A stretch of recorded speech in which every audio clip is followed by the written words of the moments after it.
জানুয়ারি 10, 2011 বাংলাদেশের স্টক মার্কেটের হিস্ট্রিতে the biggest ফল। মাত্র একদিনে 10 লাখ টাকার শেয়ারের দাম হয়ে যায় 9 লাখ টাকা। অল্প কিছুদিন যেতেই সেই 9 লাখ টাকার শেয়ারের দাম হয়ে যায় মাত্র 3 লাখ টাকা। রাস্তায় 10 কোটি টাকার শেয়ার। সচ্ছলতার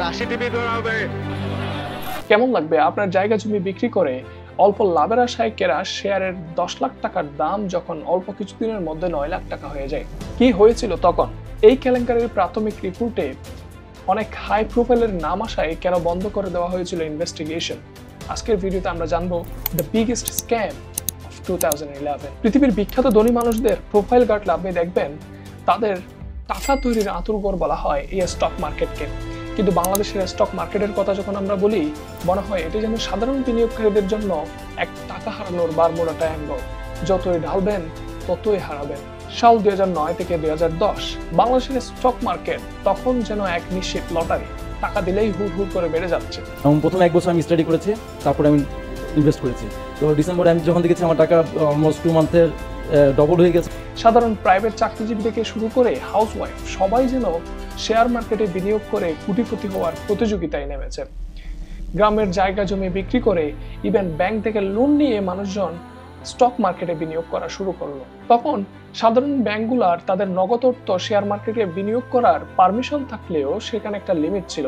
অনেকগুলা ব্যাংক সেই লিমিট ক্রস করে শেয়ার মার্কেটের মতো একটা ভোলাটাইল ইনভেস্টমেন্টে বিনিয়োগ করা শুরু করলো, যেটা ব্যাংকের জন্য একটা খুবই ঝুঁকিপূর্ণ বিনিয়োগ, কারণ ওরা মানুষের অর্থ নিয়ে বিজনেস করে। সবাই যেন এক একজন ওয়ারেন বাফেট, সবাই স্টক মার্কেটে বিনিয়োগ করে রাতারাতি কোটিপতি হতে চায়। কিন্তু এই আশা তাদের ছিলই বা কতদিন? এর পিছনে কি হচ্ছিল? ম্যানিপুলেশন আর মার্কেটের উপর কন্ট্রোল চলছিল এক গ্রুপ অফ পাওয়ারফুল ইনভেস্টার্স এবং ব্রোকারসদের হাতে। পরবর্তী ইনভেস্টিগেশন রিপোর্ট অনুযায়ী এই লিস্টে ছিল Salman F Rahman, former finance minister lotus Kamal সহ আরো অনেকে। এদের বেসিক স্ট্র্যাটেজি ছিল পাম্প এন্ড ডাম্প করা, অর্থাৎ ওরা প্রথমে প্রচুর পরিমাণে শেয়ার কিনে রাখবে, তারপর মানুষদেরকে বোঝাবে আপনি স্টক মার্কেটে বিনিয়োগ করলে রাতারাতি কোটিপতি হয়ে যেতে পারেন, এবং মানুষদেরকে ম্যানিপুলেট করে আর্টিফিশিয়ালি শেয়ারের দাম বৃদ্ধি করানো হলো, রিউমার স্প্রেড করানো হলো, আরো শেয়ার কিনলে আরো দাম বাড়বে। এভাবে লো পারফর্মিং কোম্পানিগুলো যাদের অ্যাকচুয়াল কোনো প্রফিট নেই, তাদের স্টক প্রাইস দিন দিন বাড়তে বাড়তে হয়ে যাচ্ছে ডাবল ট্রাইপল টাইমস। এটাকে বলা হয় পাম্প করা, অর্থাৎ স্টকের প্রাইস বৃদ্ধি করা। মানুষ জেনে না জেনে, বুঝে না বুঝে লোভে পড়ে তাদের জীবনের সব সম্বল বিক্রি করে ঢেলে দিল স্টক মার্কেটে। দিন দিন বাড়তে থাকলো ঢাকা স্টক এক্সচেঞ্জের সাধারণ শেয়ার সূচক। পূর্বের সব রেকর্ড ব্রেক করে সূচক যখন একেবারে টপে উঠল, তখনই পীর বাবারা হাজির হলো তাদের পুরনো ক্রয়কৃত স্টকগুলা নিয়ে। যখন এই স্টকগুলা বিক্রি করা শুরু করলো, মানুষজনের মধ্যে একটা প্যানিক শুরু হলো। সবাই ভাবছে আমার শেয়ারের দাম কখন জানি কমে যায়। এটা চিন্তা করে সবাই যখন তাদের শেয়ারগুলা বিক্রি করা শুরু করলো, আর্টিফিশিয়ালি কমে যাচ্ছিল সবগুলা স্টকের ডিমান্ড। এই স্টকের ডিমান্ড যখন কমবে, সাধারণত এটাই হয় যে স্টকের প্রাইসও কমে যাবে।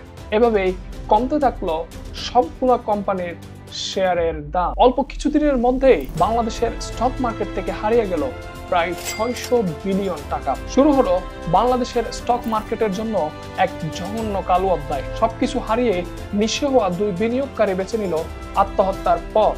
বাংলাদেশ ব্যাংক ও বিআইসিসি ইমিডিয়েটলি কমিটি গঠন করে যখন ইনভেস্টিগেশন করলো, নাম উঠে আসলো কিছু হাই প্রোফাইলের নাম, যাদের মধ্যে ছিল সালমান এফ রহমান থেকে শুরু করে লোটাস কামাল পর্যন্ত। যখনই এদের নাম আসলো, পরবর্তী সব ইনভেস্টিগেশন বন্ধ হয়ে গেল। বিনিয়োগকারীরা পেল না কোনো ধরনের জাস্টিস।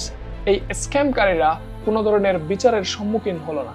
এরপর সাধারণ বিনিয়োগকারীর করারই বা কি আছে? টুটে শুরু হলো মানুষজন যারা নিজের সব সম্বল বিক্রি করে স্টক মার্কেটে বিনিয়োগ করেছিল, তারা সবকিছু হারিয়ে নিঃস্ব হয়ে গেল। একটা দেশের অর্থনীতির আয়না বলা হয় এই স্টক মার্কেটকে।